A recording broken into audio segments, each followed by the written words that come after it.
Hello student, this is Abhishek here और स्वागत है आपका हमारे चैनल स्टडी क्लास पे।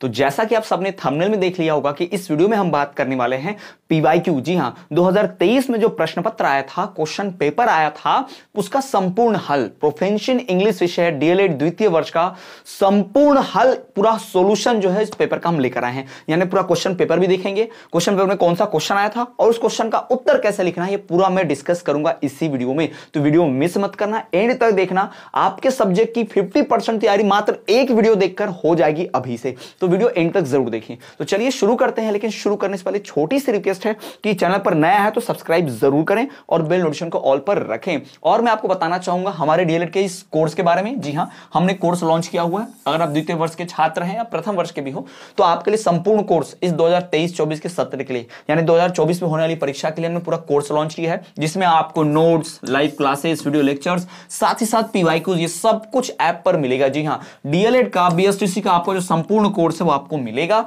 आपको करना बस इतना है, इस व्हाट्सएप नंबर पर मैसेज करके कोर्स की इंफॉर्मेशन लेनी है, कोर्स परचेस करना है, जहां आपको ऐप की लिंक दी जाएगी। कोर्स परचेस करने के बाद फिर वहां आपको सारे वीडियोस, मैराथन क्लासेस, बाकी सारी चीजें आप देख पाएंगे, सारा मटेरियल आपको मिल पाएगा।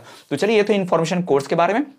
क्लास खत्म होने के बाद अभी मत कॉल करने लग जाना, अभी तो क्लास चल रही है। क्लास के बाद आप मैसेज कर सकते हैं, कॉल तो नहीं करना है, व्हाट्सएप मैसेज करना है, ठीक। तो ये हमारा सॉल्यूशन होने वाला है। चलिए सबसे पहले क्वेश्चन पेपर की तरफ सीधा बढ़ते हैं कि हमारा क्वेश्चन पेपर क्या है, ठीक है, क्या क्वेश्चन पेपर आया था और कैसा था। तो जैसा कि आप यहाँ देख पाएंगे भाई क्वेश्चन पेपर को डिटेल में, यहाँ मैं आपके सामने थोड़ा सा और जूम कर देता हूँ, ठीक। तो यहाँ क्लियरली पढ़ पाओगे भाई क्वेश्चन पेपर के बारे में। तो भाई क्वेश्चन पेपर जो हमारा था वो था diploma in elementary education DElEd परीक्षा 2023 का, जिसमें हम भाई द्वितीय वर्ष प्रोफेशनल इंग्लिश विषय की बात कर रहे हैं।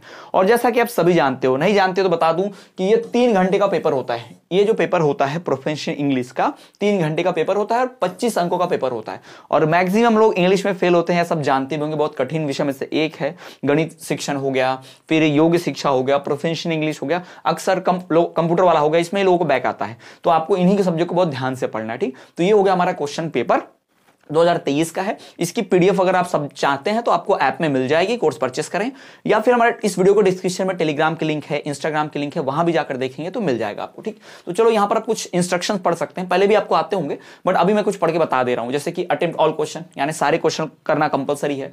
Marks are allotted against each question, हर क्वेश्चन के बाजू में कितने नंबर का वो क्वेश्चन है ये भी दिया है। फिर answer the question in own language, अपनी खुद की भाषा में। खुद की भाषा का मतलब ये नहीं कि आप गोंडी भाषा बोलते तो गोंडी भाषा में लिख के आओ पेपर, या मराठी बोलते तो मराठी में लिख के आओ, नहीं भाई ऐसा नहीं है। खुद की भाषा मतलब ओन वर्ड्स में, खुद के शब्दों में, कहीं से रट के किसी किताब से एकदम छाप के वैसा नहीं लिखना है, ये ध्यान में रखिएगा। अपनी ओन शब्दों में, ओन भाषाओं में लिखना है, ठीक, क्लियर। तो अब चलिए सीधे बढ़ते हैं प्रश्न पत्र के हल की तरफ। तो यहां आप देखोगे, यहां पर आपके सामने है ऑब्जेक्टिव एमसीक्यू। जी हां, ऑब्जेक्टिव क्वेश्चन के साथ शुरू होता है, एमसीक्यू के साथ। तो पहला सवाल, the biographical sketch gives a brief overview of. जो बायोग्राफिकल स्केच होता है, बायोग्राफी जो बताती है, बायोग्राफी क्या होती है, आत्मकथा क्या क्या होती है, वो किसी पर्सन के लाइफ के बारे में बताती है ना, पर्सन्स लाइफ। इसका सही जवाब क्या होगा, बी, पर्सन्स लाइफ। तो जो बायोग्राफिकल स्केच है वो किसी पर्सन के लाइफ के बारे में बताता है, सही जवाब यही होगा। अगला, is the term used to indicate whether the subject is doing or receiving the nation। वो क्या था भाई, वॉइस, वॉइस बताता है ना, जिसे हम वाच्य कहते हैं, वॉइस। तो वॉइस जो होता है वो बताता है, ग्रामेटिकल क्वेश्चन है, ग्रामर वाला। तो ग्रामर के बारे में बताना चाहूंगा कि अगर आप डीएलएड का ग्रामर का पूरा सिलेबस पढ़ना चाहते हैं, पूरा एक एक टॉपिक्स का मैंने कोर्स बनाया हुआ है, आप जाके प्लेलिस्ट चेक करेंगे तो वहां आपको डीएलएड ग्रामर का पूरी प्लेलिस्ट मिलेगी, जहां पे डीएलएड के सारे ग्रामर के जो टॉपिक्स होते हैं मैंने अच्छे से एक्सप्लेन किया है। तो प्लेलिस्ट चेक करेंगे तो डीएलएड ग्रामर की प्लेलिस्ट मिल जाएगी, ठीक है। तो वॉइस ही वो टर्म है, वॉइस जिसे हम कहते हैं, indicate whether the subject doing और रिसीविंग द एक्शन, है ना। अगर कोई कर्ता, सब्जेक्ट कोई काम कर रहा है या उसके ऊपर कोई कार्य हो रहा है, ये बताने का काम किसका होता है, वॉइस का होता है, वाच्य का होता है, ठीक है। तो ये हमने पढ़ा हुआ है, ठीक। तो चलो, तो ये तो हो गया भाई 2 एमसीक्यूज। आगे चल के और एमसीक्यूज को सॉल्व कर लेते हैं, ठीक। तो अगला हमारा सवाल देखिए, और जो एमसीक्यूज हैं उनकी बात करते हैं। तो यहां पर आपके सामने मिलेगा, the second language L2 is. भाई सेकंड लैंग्वेज L2 क्या है, ये कॉट, टॉट, ब्रॉट, बॉट, क्या है, बॉट। सही आंसर क्या होगा इसका, बॉट। अगला, speaking is a skill. Speaking, बोलना जो कैसा स्किल है, स्पीकिंग जो है वो प्रोडक्टिव स्किल है, क्योंकि आप अपने में से एक आवाज प्रोड्यूस करते हो। रिसेप्टिव नहीं है, क्योंकि लिसनिंग रिसेप्टिव होता है कि आप किसी की आवाज सुनते हो, रिसीव करते हो तो रिसेप्टिव होता है, रिसीव रिसेप्टिव, है ना। प्रोडक्टिव है, रिसेप्टिव नहीं है, ध्यान रखना। लिसनिंग, क्योंकि भाई लिसनिंग क्या होता है? रिसेप्टिव। अगर ये लिसनिंग पूछता listening is a which type of skill, तो रिसेप्टिव, क्योंकि लिसनिंग सुनना मतलब क्या, किसी की आवाज अंदर जाएगी यानी रिसीव करोगे तो सुनोगे, इंफॉर्मेशन रिसीव कर रहे हो, पर ये बोलना है, यहां से बोलोगे, आवाज प्रोड्यूस करोगे, अंदर से निकालोगे, तो ये प्रोडक्टिव हो गया स्किल। कौन सी स्किल है? Speaking, productive. अगला सवाल, complete the stages of teaching, reading, pre reading, while reading and. ठीक है, जब हम रीडिंग करते हैं तो सबसे पहले क्या होती है भाई? रीडिंग होती है, प्री रीडिंग होती है और फिर पोस्ट रीडिंग होती है। अगला स्टेप क्या होता है? पोस्ट रीडिंग, है ना। रीडिंग के बाद क्या बताना है, तो रीडिंग की कुछ स्पेशल चीजें होती हैं। अगर आप ये हमारे क्लासेस करोगे प्रोफेशनल इंग्लिश की, प्लेलिस्ट बनी है, जाकर चेक करोगे तो आपको पूरा मिल जाएगा, यानी हर एक यूनिट के अलग से वीडियो लेक्चर बने हुए हैं। ठीक, अगला सवाल कि what do you mean by story telling as a pedagogical tool, write one importance of story telling. ये सवाल था और यहां देखो नंबर दिया है 2 मार्क्स का। 2 मार्क्स के लिए सवाल पूछा था कि what do you mean by story telling as a pedagogical tool, write one importance of story telling. Storytelling जो है, स्टोरी टेलिंग कहानी जो सुनाते हैं उसका एक इंपॉर्टेंस बताइए, और एक पेडागोजिकल टूल कैसे है, यानी सिखाने के लिए शिक्षण विधि में से अच्छा कैसे विधि है ये स्टोरी टेलिंग, यानी कहानी बताना ये अच्छी विधि कैसे है। तो इसका जवाब कैसे लिखना था चलिए आपको दिखाते हैं। यहां पर मैंने पूरा लिखा हुआ है, इसका हल कैसे रखना है बिल्कुल ऐसे ही ध्यान रखेंगे। वैसे तो 2 मार्क्स का है, 2 मार्क्स का है, तो आप ये ध्यान में रखिए 2 मार्क्स का है मतलब वेरी शॉर्ट। वेरी शॉर्ट का जो होता है 2 मार्क्स के लिए 30 शब्द में लिखना पड़ता है, 30 वर्ड्स में। कितने वर्ड्स में? 30 वर्ड्स में। ये तो आप ध्यान रखना है। तो सवाल 2 भाग में सवाल था कि story telling as a pedagogical tool और उसका इंपॉर्टेंस ऑफ स्टोरी टेलिंग, है ना, दोनों सवाल। तो दोनों का मैं उत्तर यहां बता रहा हूं आपको। ठीक, तो stories automatically impose A temporal logic on information. जो भी आप जानकारी बच्चों को देना चाहते हो, अगर वो जानकारी को किसी स्टोरी के माध्यम से देते हो तो बच्चे ज्यादा इंटरेस्ट लेते हैं और ऑलरेडी उन तक इंफॉर्मेशन बढ़िया ढंग से पहुंच जाती है। दूसरा, इट अलाउ स्टूडेंट टू जज the progress of both story and the lesson content. अब कहानी से बच्चे समझ पाते हैं कि हाँ इस कहानी का क्या काम है लेसन में, हमारे जो चैप्टर हम पार्ट जो पढ़े उसमें क्या काम है। तो बच्चा पार्ट की भी पढ़ाई देख लेता है और कहानी सुनने, सीखने, सुनाने, इसकी भी उसके अंदर जो स्किल है आ जाती है, यानी से फायदे ही फायदे हैं। तो इस प्रकार से स्टोरी टेलिंग जो है बच्चे को हर प्रकार से सीखने में मदद ही करता है। तो it is a good pedagogical tool, है ना, शिक्षण का एक बहुत बढ़िया मेथड है, बढ़िया विधि है स्टोरी टेलिंग, कहानी। अब इसके इंपॉर्टेंस की बात कर लेते हैं। इंपॉर्टेंस भी पूछा था, तो इंपॉर्टेंस में देखिए इट इनहैंसेस लिसनिंग स्किल। भाई स्टोरी सुनाओगे बच्चा ध्यान पूर्वक एकदम अलर्ट होकर सुनेगा, तो सुनने की एबिलिटी बढ़ रही है उसकी। It enhances listening skill. दूसरा, it creates interest and concentration. अब ये इंटरेस्ट और कंसंट्रेशन मतलब ध्यान लगाना, एकाग्रचित होना, तो भाई ये इंटरेस्ट भी बढ़ा रहा है और कंसंट्रेशन भी बढ़ाता है। यह दूसरा फायदा हो गया। यानी स्टोरी टेलिंग के क्या क्या फायदे हैं? पहला कि भाई इट एनहांस लिसनिंग स्किल को बढ़ा देता है। दूसरा, it creates interest and concentration, ये भाई इंटरेस्ट भी जगा देता है और ध्यान भी लगा देता है। ठीक, तो ये भी हो गया। चलो अब बढ़ते हैं अगले क्वेश्चन की तरफ। तो हमारा अगला क्वेश्चन क्या है उसकी तरफ बढ़ चलते हैं। तो अगला क्वेश्चन देखो यहां पर, व्हाट इज पब्लिक अनाउंसमेंट। अगला सवाल क्या था? What is public announcement, right any one importance of it in second language learning. यानी द्वितीय भाषा सीखने में पब्लिक अनाउंसमेंट कैसे हेल्प करता है। पहला सवाल क्या है? अब देखो, अब सवाल भी 2 टुकड़ों में दिया है, तो याद रखना मार्क्स भी 2 टुकड़ों में बटा रहेगा, यानी 1 नंबर रहेगा इस पर और 1 नंबर रहेगा इस पर, याद रखना। नहीं तो कुछ लोग कैसा करते हैं कि अगर मान लो ये सवाल नहीं आता तो 2 नंबर के लिए पब्लिक अनाउंसमेंट की डेफिनेशन इतनी सारी लिख देंगे, तो भाई नंबर पूरे नहीं मिलने वाले, क्योंकि सवाल जब 2 भाग में पूछा है तो मार्क्स जो है ना, ये मार्क्स वो भी 2 भाग में बटे होंगे। 2 मार्क्स का है तो 1 + 1 ऐसा रहेगा। ठीक है, तो पूछा है what is public announcement. Public announcement क्या होती है ना, पब्लिक अनाउंसमेंट तब सार्वजनिक घोषणा नहीं होती है, सुनो सुनो सुनो कल मीटिंग है ग्राम पंचायत में। तो ये जो पब्लिक अनाउंसमेंट है उसकी बात यहां कर रहे हैं, ये होता क्या है उसका एक महत्व बतलाइए। तो चलिए उसका उत्तर हम देख लेते हैं, पब्लिक अनाउंसमेंट एक्चुअल में है क्या, उसका आंसर वगैरह देख लेते हैं। तो यहां पर देखिए पब्लिक अनाउंसमेंट क्या है। तो पब्लिक अनाउंसमेंट जो है वो क्या है, एक स्टेटमेंट है। It is a statement giving information to the public. Public announcement public के लिए रहती है, तो जो इंफॉर्मेशन होगी किसके लिए होगी, पब्लिक के लिए होगी। तो it is a statement giving information to the public, इसको एक हम क्या बोलते हैं, पब्लिक अनाउंसमेंट बोलते हैं। It declares something in A group of people और ए क्राउड। ये किसी भीड़ में किसी जनता को, ग्रुप ऑफ पीपल को सुनाई जाती है, कुछ ना कुछ डिक्लेयर किया जाता है, घोषित किया जाता है। नाम ही है पब्लिक अनाउंसमेंट, सार्वजनिक घोषणा। घोषणा नाम है तो घोषित तो करेंगे ना कुछ कि कल मीटिंग होगी, ये होगी, कल कर्फ्यू लगेगा, लॉकडाउन लगेगा, कुछ भी ऐसी घोषणा, इसी को पब्लिक अनाउंसमेंट कहते हैं। अब इस पे 1 नंबर मिल जाएगा ऐसे लिखोगे तो 1 मार्क्स मिल गया। अब इसकी इंपॉर्टेंस भी तो बतानी है द्वितीय भाषा सीखने के रूप में, तो भाई ये देखिए वो भी आपको लिखना पड़ेगा। पहला, it develops public speaking skills. आपको भीड़ में, पब्लिक में बोलने की जो स्किल है वो आ जाती है। अगर आप पब्लिक अनाउंसमेंट सुनते हो कि घोषणा कैसे हो रही है, कौन कर रहा है, किस प्रकार से कर रहा है, तो आपके अंदर ये गुण आ जाता है। फिर आप जब द्वितीय भाषा सीखोगे, मतलब मान लो आपकी भाषा कुछ दूसरी है लेकिन आपको पब्लिक के लिए, जैसे मेरी मातृभाषा कुछ और है पर मैं हिंदी में बोल रहा हूं, मेरी मातृभाषा भोजपुरी है पर मैं आपको हिंदी में सुना रहा हूं, हिंदी में पढ़ा रहा हूं, क्यों? क्योंकि मैंने द्वितीय भाषा सीखी है ना, द्वितीय भाषा सीख के मैंने आपको बताया। तो पब्लिक अनाउंसमेंट का बहुत बड़ा रोल रहता है इसमें।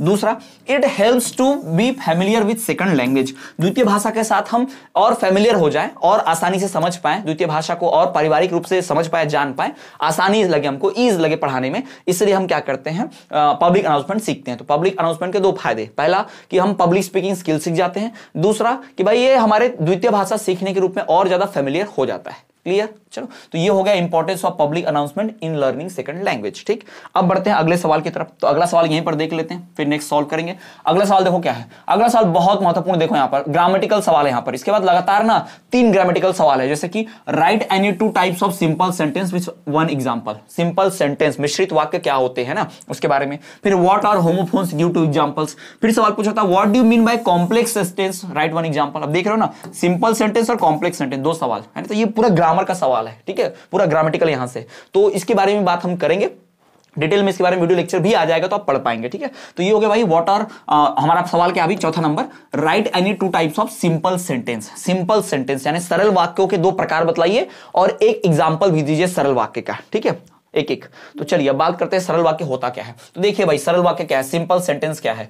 देखो भाई, सिंपल सेंटेंस यानी सरल वाक्य जो होते हैं वो 4 प्रकार के होते हैं, मुख्यतः 4 प्रकार के। There are 4 types of simple sentence. Number 1 is declarative यानी घोषणा वाला, डिक्लेरेटिव सेंटेंस। दूसरा इंट्रोगेटिव यानी प्रश्नवाचक सेंटेंस, यानी ऐसा वाक्य जो प्रश्न पूछेगा। फिर होता है एक्सक्लामेटरी सेंटेंस यानी जिसमें आश्चर्य होंगे। फिर होता है इंपेरेटिव सेंटेंस। ठीक है, तो ये 4 प्रकार के सिंपल सेंटेंस होते हैं। There are 4 types of simple sentence. Number 1 declarative sentence, number 2 interrogative sentence, number 3 exclamatory sentence और नंबर 4 इंपेरेटिव। एक्सक्लामेटरी मतलब विस्मयादि बोधक वाक्य जिसे बोलते हैं ना, विस्मयादि बोधक हिंदी में वो है।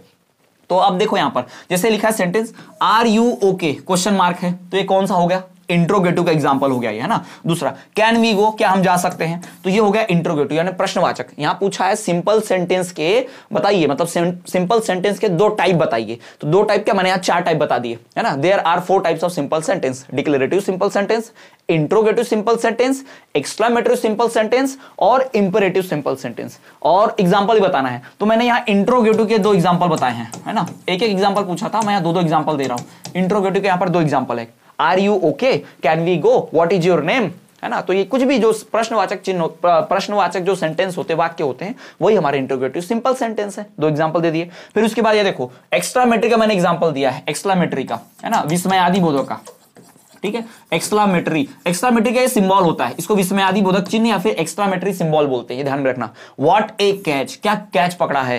गॉड ब्लेस यू, भगवान तुम्हारी रक्षा करें, है ना, भगवान का आशीर्वाद तुम पर बना रहे। तो इस प्रकार के wow what a beautiful building, उसमें भी ऐसे लगाएंगे एक्सक्लामेटरी सिंबल, है ना। उल्टा स्मॉल आई को एक्सक्लामेटरी या विस्मयादि बोधक चिन्ह कहते हैं। ठीक है, तो ये मैंने 2 एग्जांपल एक्सक्लामेटरी सेंटेंस के बता दिए, 2 इंट्रोगेटिव के, जबकि सवाल में तो एक एक भी पूछा था, हमने एक्स्ट्रा बता दिया। ठीक, तो ये हो गया हमारा सिंपल सेंटेंस क्या होता है, सिंपल सेंटेंस के टाइप क्या होते हैं और उन टाइप्स के एग्जांपल भी पूछ दिया आपको। ठीक, तो ये मैंने बता दिया। अगला सवाल हमारा क्या था कि व्हाट आर होमोफोन्स, है ना। अगला सवाल क्या था, what are homophones, give 2 examples. Homophone क्या है, ये सेंटेंस वाला तो हो गया भाई।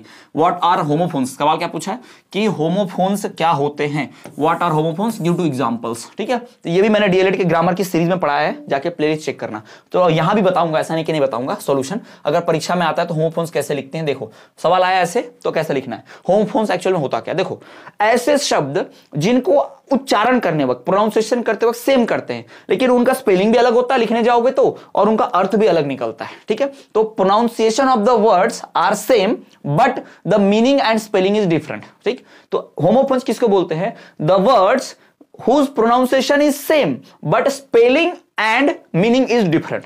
भाई स्पेलिंग, उसका जो स्पेलिंग लिखते हैं और उसका जो अर्थ होता है वो अलग रहता है दोनों का, लेकिन दोनों को बोलते एक जैसे ही हैं। जैसे एग्जांपल के तौर पर देखो स्लीप, स्लीप मतलब क्या होगा भाई, सोना, है ना। स्लीप मतलब सोना, और ये स्लीप का मतलब क्या, फिसलना। इस स्लीप का मतलब फिसलना भी तो है ना भाई, फिसल गए, ही स्लिप्ड। फिर अब फेयर, फेयर मतलब क्या होता है भाई, अच्छा, फेयर मतलब क्या होता है, अच्छा होता है, और FARE फेयर, दोनों को एक जैसा ही बोल रहे हैं, स्पेलिंग देखो डिफरेंट है, स्पेलिंग डिफरेंट है, स्पेलिंग डिफरेंट है, स्पेलिंग डिफरेंट है। और इस फेयर का मतलब होता है किराया, है ना, इस फेयर का मतलब क्या होता है, किराया होता है, और इस फेयर का मतलब अच्छा होता है।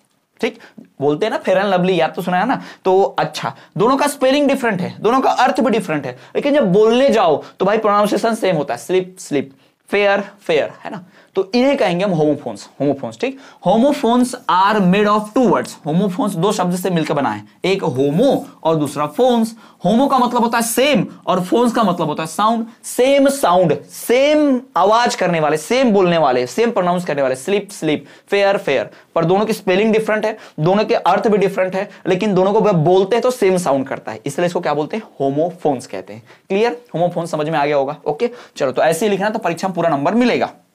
अब बात करते हैं होमोफोन्स के बाद अगला सवाल क्या है, what do you mean by complex sentence, right one example. भाई कॉम्प्लेक्स सेंटेंस क्या होता है, उसका एक एग्जांपल भी लिखिए। चलिए, तो इसका उत्तर भी हम जान लेते हैं, कॉम्प्लेक्स सेंटेंस क्या होता है, उसके हम कुछ एग्जांपल भी यहां पर देखेंगे। हमने दो बोला था, वहां एग्जांपल एक दो, हम यहां 3 एग्जांपल पढ़ेंगे। तो देखिए कॉम्प्लेक्स सेंटेंस क्या होता है, ऐसा वाक्य, ऐसा sentence, a sentence consisting of 2 और मोर सब क्लॉज, ऐसा सेंटेंस जिसमें 2 या 2 से ज्यादा क्लॉज होते हैं, या सिंपल भाषा में बताऊं, ऐसा वाक्य जिसमें आपको मतलब वाक्य को तोड़ोगे तो 1 से ज्यादा वाक्य बन सकते हैं। राम स्कूल जाता है लेकिन देर से घर आता है, तो राम स्कूल जाता है एक अलग वाक्य हो गया, लेकिन देर से घर आता है एक अलग वाक्य हो गया। राम स्कूल जाता है, कैसे तोड़ोगे इसको, राम स्कूल वाक्य नहीं बन रहा है ना, जाता है नहीं बन रहा है, राम स्कूल जाता है एक ही वाक्य है। तो ऐसा वाक्य जिसमें जिसको तोड़ने पर 1 से ज्यादा वाक्य होंगे ना, उसको हम बोल देंगे यहां पर कॉम्प्लेक्स सेंटेंस। ठीक, तो ए सेंटेंस कंसिस्टिंग ऑफ 2 और मोर सब clauses and all subordinate this sentence is called complex sentence. ठीक,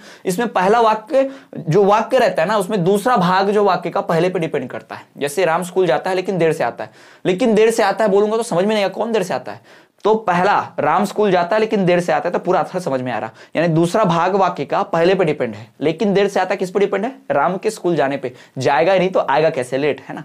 तो इस तरह को हम बोलते हैं कॉम्प्लेक्स सेंटेंस। अब एग्जांपल के तौर पर देखो, he went in the morning and return in the evening, भाई मॉर्निंग में जाएगा नहीं तो इवनिंग में आएगा कैसे, the day got moulded and the darkness began to grow, दिन ढल गया और अंधेरा बढ़ने लगा। फिर I run very fast even then the train could not catch, मैं बहुत तेज दौड़ा लेकिन फिर भी मैं ट्रेन पकड़ नहीं पाया। तो इस प्रकार के सेंटेंस है, यानी हर इसमें आप देखो अलग अलग पार्ट मिलेगा, एक पार्ट में सेंटेंस में ये, दूसरे में ये, द डे गॉट मोल्डेड यानी दिन ढल गया, और डार्कनेस गॉट इंक्रीज, रात हो गई, अलग अलग आपको पार्ट मिल जाएंगे। क्लियर, तो ये हो गया कॉम्प्लेक्स सेंटेंस किसे कहते हैं, मिश्रित वाक्य भी इसे कहते हैं, संयुक्त वाक्य भी कहते हैं। ठीक है, तो ये हो गया और इसके एग्जाम्पल हो गए। क्लियर, चलो तो आगे बढ़ते हैं, अगला सवाल देखते हैं। हमारा अगला सवाल है भाई, राइट ए ब्रीफ अबाउट, अब देखो बहुत ध्यान से सुनना है इसको, है ना, ये सवाल आपको किसी बहुत जगह मतलब कितने भी आप सीरीज खरीद लो, कितनी भी आप गाइड खरीद लो, वहां आपको नहीं मिलेगा, इसलिए आपको नोट्स परचेस करना चाहिए, नोट से पढ़ना चाहिए। देखो सवाल क्या है, write in brief about English as an associated official language in multicultural and multilingual India. अभी तो इसके बाद और भी सवाल आएगा ना जो कहीं नहीं दिया होगा, किसी गाइड में नहीं दिया होगा, जो सवाल पूछा था 2023 में, ठीक है, पर हमारे नोट्स में इंक्लूड था पिछले साल, जो भी इन्होंने नोट्स खरीदा था उसमें था, मैंने उसमें बनाया हुआ है। लेकिन भाई जिन लोगों ने गाइड खरीदी, 2020 सीरीज खरीदी, केसव खरीदी, कहीं से खरीदी, उसमें सवाल था ही नहीं, गारंटेड। अभी जब सवाल बताऊंगा तब देखना, अभी तो पहले इस सवाल पर ध्यान देते हैं। Write in brief about English as an associated official language in multiculture, यानी इंडिया जो बहुभाषी देश है, बहुसांस्कृतिक देश है, उसमें इंग्लिश, अंग्रेजी जो है वो द्वितीय या कह सकते हैं सहायक औपचारिक भाषा है ना, उप औपचारिक भाषा, यानी हिंदी के बाद यही सबसे ज्यादा वैल्यू करती है, इंग्लिश ही। तो इस सवाल का जवाब चलिए देखते हैं, है ना। तो इस सवाल का चलो जवाब देख लिया जाए, बहुत इंपॉर्टेंट सवाल है। अब इस सवाल की बात की जाए तो देखो क्वेश्चन है, English as an associated official language in multicultural and multilingual India.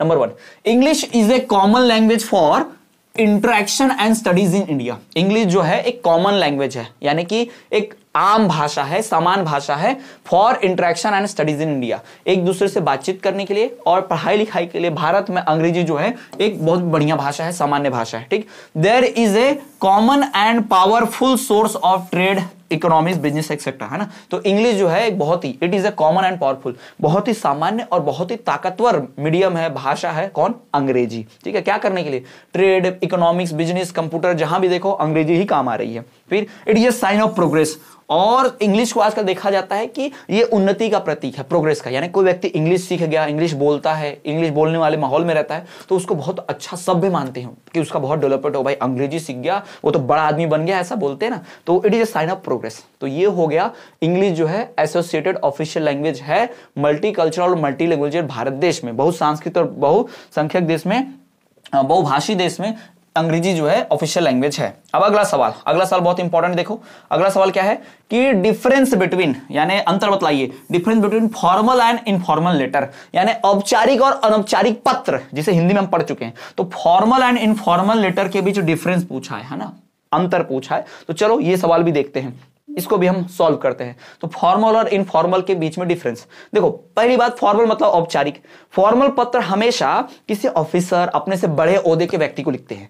Informal हो सकता है कि अपने दोस्त, पिता, है ना, आपसी भाईचारे के लिए भी लिख सकते हैं, अपने से छोटे के लिए लिखते हैं, ठीक है। तो देखिए, a letter is said to be informal when it is written in a friendly manner. अगर दोस्ती के तरह से लिखा, मेरे प्यारे दोस्त, अब आप कलेक्टर को लिखो क्या लिखोगे, मेरे प्यारे कलेक्टर साहब, है ना, ऐसा तो लिख नहीं सकते आप, है ना, आदरणीय कलेक्टर साहब लिखना पड़ेगा। तो ये फर्क है। तो इसमें जो लेटर इनफॉर्मल होता है, अनौपचारिक होता है, उसमें फ्रेंडली मैनर में लिखते हैं, to someone you are familiar with, जिसको आप बहुत जानते पहचानते हो, अच्छी पहचान है, साथ में रहते हो, पारिवारिक जैसा माहौल है, दोस्ती जैसा माहौल है, ऐसे व्यक्ति को आप इनफॉर्मल लेटर लिखते हो, ठीक। जबकि formal letters are written for official और प्रोफेशनल कम्युनिकेशन, ये औपचारिक कम्युनिकेशन, बातचीत के लिए, या फिर हम ऑफिशियल्स के लिए, यानी जो नेता होते हैं, जो मंत्री होते हैं, जो ऑफिसर्स होते हैं ना, उनके लिए लिखते हैं भाई, ठीक है, ये ध्यान रखेंगे। फिर on the other hand informal letters are used for casual और पर्सनल कम्युनिकेशन, ये आम किसी नॉर्मल काम के लिए या फिर किसी पर्सनल काम के लिए ही लिखते हैं इनफॉर्मल लेटर को, अनौपचारिक पत्र को। जबकि जो पर्सनल मैटर, जो फॉर्मल मैटर को लिखते हैं भाई, उसका तरीका होता है। पर्सनल मैटर को लिखने का अलग तरीका है, मेरे प्यारे दोस्त ऐसा लिख के चिट्ठी बना के एनवेलप में डालकर दे दिया। लेकिन आपको ऑफिशियल लिखना है तो भाई आपको प्रति, श्रीमान, महोदय, है ना, के बाबत, धन्यवाद, तारीख, बहुत सी चीजें इंक्लूड करनी पड़ती है, ठीक। तो there is a manner prescribed for writing formal letters. Formal letters, औपचारिक पत्र लिखने के लिए प्रॉपर एक मेथड बनी है, एक फॉर्मेट बना है, वो फॉलो करना ही पड़ता है। तो ये ध्यान रखिए। तो ये डिफरेंस है, अंतर है फॉर्मल और इनफॉर्मल लेटर के बीच में, ठीक है। 1 2 3 4 बताया 4 नंबर के लिए, तो इतने में आपको आराम से नंबर मिल जाएंगे। क्लियर। चलो, तो अगला जो बताने जा रहा हूं, ये देखो, ये भी किसी गाइड में, किसी 220 किसी सीरीज में नहीं था ये सवाल जो बताने जा रहा हूं। सवाल क्या है, write in brief about browsers, write some features of good browser. अब ये ब्राउजर क्या होता है, ब्राउजर के खासियतें क्या होती है, ये सवाल पूछा था। ये किसी T20 सीरीज में नहीं मिलेगा भाई, ये आपको नोट्स में मिलता है, ठीक। चलो तो पढ़ते हैं ब्राउजर क्या है। देखो ब्राउजर क्या होता है, जब कभी आप कहीं एडमिशन जाओ, अक्सर तो यही होता है कि जो कोचिंग वाले एडमिशन लेते हैं, स्कूल वाले, तो साथ में बड़ा सा ऐसा खड्डे ऐसा थोड़ा हार्ड पेपर का पीस देते हैं, जिसमें कोचिंग के डायरेक्टर या इंस्टीट्यूट के डायरेक्टर के बारे में, वहां जो सुविधाएं, हमारी फैसिलिटी, लाइब्रेरी, बस, ये सब लिखी होती है। ये उनका रिजल्ट भी छपा होता है, खासियतें छपे होते हैं, उसको हम ब्राउजर बोलते हैं। अक्सर उसको फॉर्मप्लेट के फॉर्म में बांटा जाता है ना, तो ब्राउजर थोड़ा सा कड़क पेपर, हार्ड पेपर का रहता है, उसको फोल्ड करके मिलता है। जबकि फॉर्मप्लेट सिंगल पेपर होता है, देखोगे आप उसको, है ना, पतला सा, ठीक। तो ब्राउजर क्या होता है, it is a foldable informative paper document, ठीक है। ब्राउजर क्या होता है देख लो, it is a foldable informative paper document used up by an organisation for promotional purposes, ठीक है। तो it is a foldable informative paper document used up by an organisation for promotional purpose, अपने promotion करने के लिए, अपना प्रचार प्रसार करने के लिए एक कागज का टुकड़ा जिसमें पूरी जानकारी, पूरी सुविधाएं लिखी होती हैं, इंट्रोडक्शन इंफॉर्मेशन होता है, उसको हम ब्रोशर बोलते हैं। It is a cost effective tangible marketing tool which is distributed in bulk to the public. ये बहुत ही सस्ते में आ जाता है, मतलब इतना बड़ा बैनर बनाओगे, इतना प्रचार करोगे, टीवी पे ऐड दोगे, करोड़ों लाखों लग जाएंगे। जबकि ब्राउजर छपाओगे, कुछ हजार रुपए में छप जाता है और पूरे घर घर पहुंचाया जा सकता है, अखबार के जैसे घर घर बांटा जा सकता है ना। तो ये बहुत ही बल्क में छपता है और बहुत सारे लोगों तक पहुंचाया जा सकता है। अब इस अच्छे ब्राउजर की खासियतें क्या होती है, पहली बात, a good browser should have a clear and attention grabbing headline, यानी जो आपने छापा है और उस पर बढ़िया से ऐसा होना चाहिए जिसमें तुरंत पढ़ते ही ध्यान जाए, है ना, अटेंटिव हेडलाइन। दूसरा, it should have compelling visuals, concise and persuasive content, relevant information about the product of service being promoted, यानी जिस चीज को हम प्रमोट कर रहे हैं, मान लो कोचिंग क्लास को प्रमोट कर रहे हैं, तो ऐसे फोटो छापिए क्लासरूम की, बस की, बच्चों की, यूनिफॉर्म में बैग लेते हुए, है ना। तो यानी जिस भी चीज को आप छाप रहे हो, जिस जो आपका मकसद है, जो इंफॉर्मेशन पहुंचानी है, उससे संबंधित, उससे रिलेटेड ही छापना है। ओके, अगला, it's important to consider the target audience and tailor the content to their needs and interest, यानी भाई अगर आपको बच्चों का एडमिशन चाहिए, बच्चों के माँ बाप का, तो आपका ब्राउजर ऐसा होना चाहिए कि बच्चों के माँ बाप और बच्चों तक ही पहुंचे। बस ड्राइवर को मत बांटते फिरिए। आप बस का प्रचार नहीं कर रहे, आप बच्चे अपने कोचिंग का प्रचार कर रहे हैं, तो स्टूडेंट्स और पेरेंट्स तक पहुंचना चाहिए। तो अपने टारगेट ऑडियंस को ध्यान में रखिए। अगला, additionally the design layout be visually, जो डिजाइन लेआउट रहेगा वो विजुअली होना चाहिए ना। जो design layout is visually will be visually, ठीक है। तो वो विजुअली मतलब क्लियरली दिखना चाहिए। जो डिजाइन लेआउट होगा, additionally the design and layout should be visually visible, वो क्लियरली दिखना चाहिए, ऐसा होगा। क्लियर। चलो तो अगला सवाल अगर बढ़ेंगे आगे। अगला हमारा सवाल जो बहुत महत्वपूर्ण है, देखना बहुत बार आ चुका है, आप सब इस सवाल को जानते भी हो। तो सवाल क्या पूछा है अगला, भाई बहुत बार आपने देखा भी होगा। What do you mean bye silent reading, right its importance and advantage. हो सकता है साइलेंट रीडिंग का ना पूछ के आपको ओरल रीडिंग पूछ दे कभी कभी, है ना, या लाउड रीडिंग पूछ दे, या लाइब्रेरी रीडिंग पूछ दे, सप्लीमेंट्री रीडिंग पूछ दे। हमें तो यहाँ साइलेंट रीडिंग पूछा है और हम साइलेंट रीडिंग का पीआईक्यू देखेंगे तो यही सॉल्व करेंगे, ठीक है। तो साइलेंट रीडिंग क्या होती है, इसके एडवांटेज क्या होते हैं, इसका इंपॉर्टेंस क्या है, चलो वो सारा कुछ हम देखेंगे, सब पढ़ेंगे यहाँ पर। क्लियर, ठीक है। चलो तो आ जाओ, सबसे पहले बात करते हैं साइलेंट रीडिंग की डेफिनेशन की, कि साइलेंट रीडिंग है क्या। तो भाई साइलेंट रीडिंग का मतलब क्या, साइलेंट होकर पढ़ना, है ना। Silent reading is to read without making sounds and moving lips so that they may not disturb others. बिना होठ हिलाए, बिना आवाज निकाले पढ़ने को ही साइलेंट रीडिंग कहते हैं। Silent reading is to read without making sounds and moving lips so that they could not disturb others, ताकि दूसरों को इससे डिस्टर्ब ना, बोल के पढ़ोगे तो डिस्टर्ब होगा ही, है ना। फिर इसका महत्व क्या है, इंपॉर्टेंस क्या है भाई, साइलेंट रीडिंग से क्या महत्व है, क्या इंपॉर्टेंस है। चलो पहले इंपॉर्टेंस और इसका महत्व देख लेते हैं कि साइलेंट रीडिंग का क्या महत्व है, क्या इंपॉर्टेंस है। चलिए, number 1, to enable students to read without making sounds, है ना। to enable student to read without making sounds and moving lips so that they may not disturb others। Definition यहां पर पहला पॉइंट हो जाएगा। दूसरा भाई, दूसरा पॉइंट क्या, to enable student to read with speed, ease and fluency। बच्चा स्पीड में, देखो बोल के पढ़ेगा तो समय लगता है, मन में पढ़ते हुए फटफट पढ़ लेते हैं ना, तो चुप रह के पढ़ने से स्पीड से पढ़ सकते हैं, आसानी से पढ़ सकते हैं और बिना रुके फ्लुएंटली पढ़ सकते हैं। तीसरा, to make students read with comprehension, students comprehension के साथ पढ़ सके, यानी डिटेल से डिटेल जानकारी निकाल सके, गहन अध्ययन कर सके।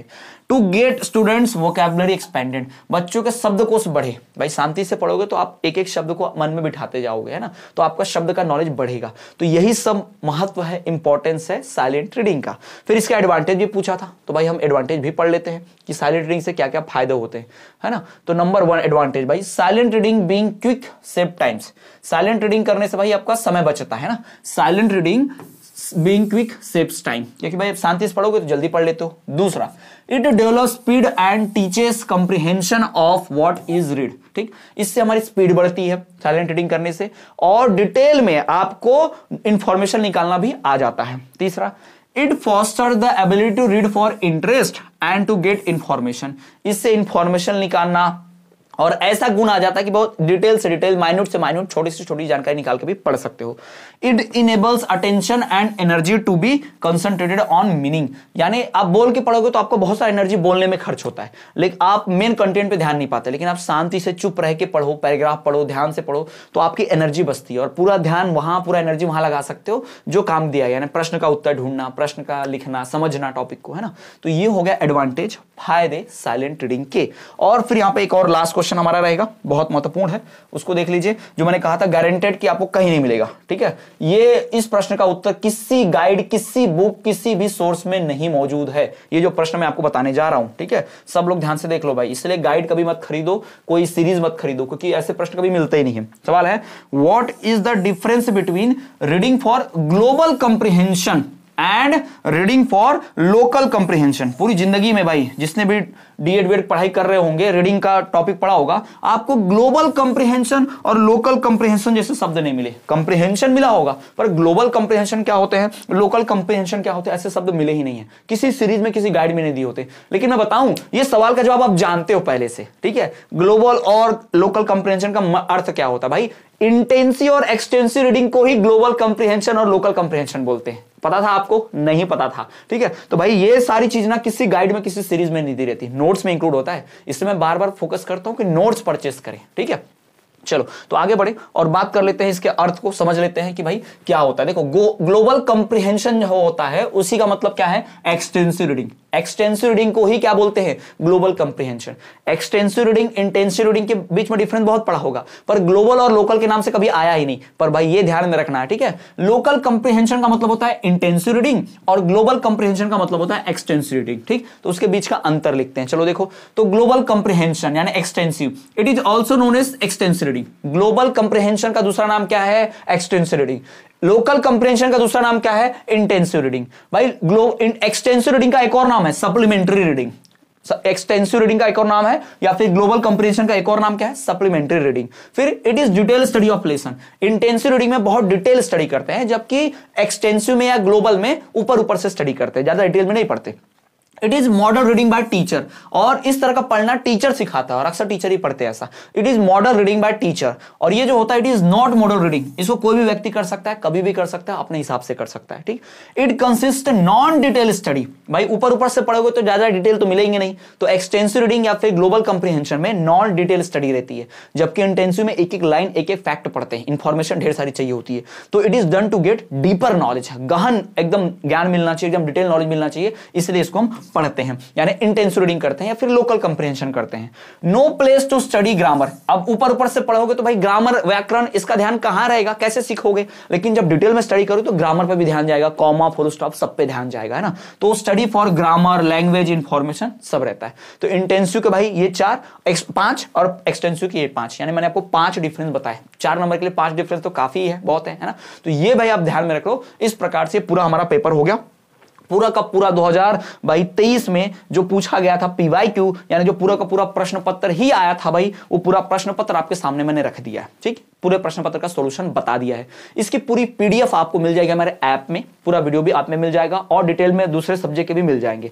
तो ऐसे ही पूरा संपूर्ण कोर्स खरीदने के लिए दिए गए व्हाट्सएप नंबर पर मैसेज करें, पूरा कोर्स परचेस कर ले, है ना। कोर्स में आपको सारी चीजें मिलेंगी जो मैंने पहले ही बताया। भाई हमारे कोर्स में आपको notes, live class, video lectures, PYQs, ये सब कुछ मिलेंगे। ऐप में पूरा कोर्स आप परचेस कर पाएंगे, ठीक है। तो इस नंबर पर व्हाट्सएप मैसेज करें, जो नंबर शो हो रहा है, पूरा कोर्स नोट सब खरीद पाएंगे, ओके। और वीडियो पसंद आई है तो आपके क्लास में फ्रेंड तक जरूर शेयर करो, ताकि उनको भी नॉलेज मिले। पीवाईक्यू का सॉल्यूशन कहीं मिल नहीं रहा होगा तो यहां से मिल गया डिटेल में, पूरा आंसर के साथ, क्वेश्चन के साथ बता दिया मैंने। साथ ही साथ अन्य विषयों को भी आतेगा, लगातार ऐसे अपलोड होते रहेंगे।